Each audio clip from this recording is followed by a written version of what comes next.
Behavior modification for in-cage reactivity using operant counterconditioning. Another behavior modification protocol that we do for cage reactive dogs is to do operant counterconditioning. So with the classical counterconditioning, we are walking by and throwing treats regardless of the dog's behavior. With operant counterconditioning, the treats are dependent on the dog's behavior. So it's really nice if we use our clicker in this context, because the click sound can be heard even in the emotional brain. And when a dog is reactive at the cage front, he's in an emotional state. So we're going to try to catch the dog being non-reactive, and then we click and toss the treat. That's operant counterconditioning. That's the other behavior modification program that we would do for dogs that are reactive at the cage. The dog's reaction to a person walking by.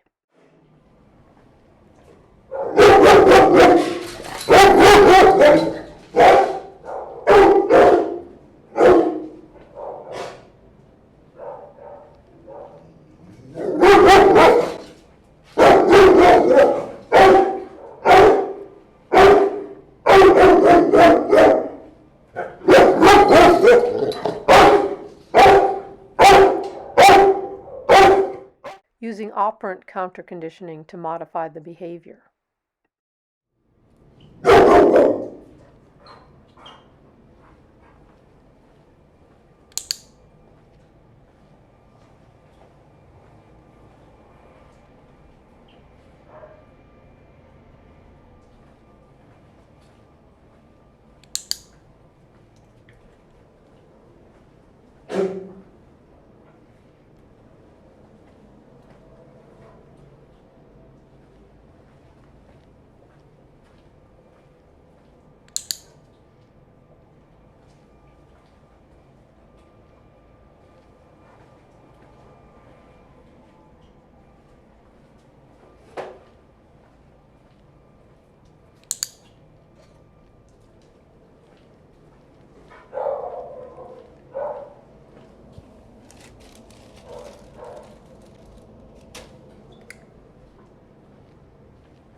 Good boy. That's it. Good boy.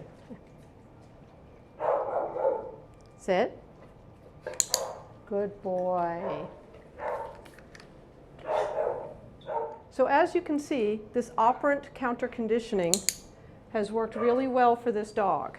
He's no longer reacting to me because I'm letting him know which behavior earns the reward, and that's non-reactivity. I don't care what else he's doing, as long as he's not barking and jumping up at me. So it's a very effective program.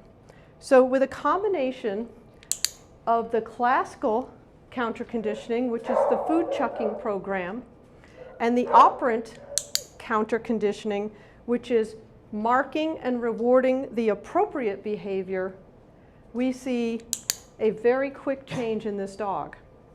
So if everybody who walks through here does at least the food chuck, and a few people do the operant counterconditioning, we can tone down a lot of this cage reactivity.